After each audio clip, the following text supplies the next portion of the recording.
उसने क्या बोला, कहता कि इंटरनल कंट्रोल जब हम अपने दिमाग में उठाते हैं तो मैं ये जानना जरूरी है। इंटरनल कंट्रोल एक ऐसा प्रोसेस है जो डिजाइनिंग भी मैनेजमेंट करती है, डिजाइन करने के बाद उसको इम्प्लीमेंट भी मैनेजमेंट करती है, और इम्प्लीमेंट करने के बाद उसकी मेंटेनेंस की जिम्मेवारी भी मैनेजमेंट की है।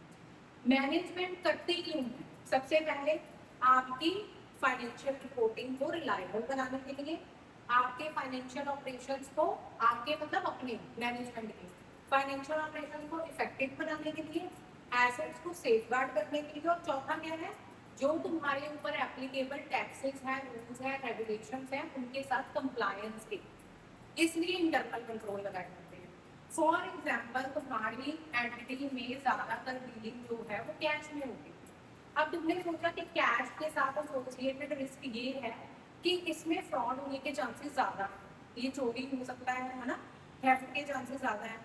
तो तुमने इंटरनल कंट्रोल क्या लगा दिया कि जो बंदा कैश रिसीव करता है, ठीक है, जो तुम्हारा कैशियर है कैश रिसीव कर रहा है, वो कैश रिसीव करके उसकी जो काउंटिंग है वो दूसरा पर्सन करेगा at the end of the day. ठीक है, आपने सेकंड पर्सन लगा दिया कि जितना पूरे दिन में कैश, ठीक है, तुम्हारे पास इकट्ठा हुआ है, इसको रिकंसाइल करेगा कोई दूसरा पर्सन।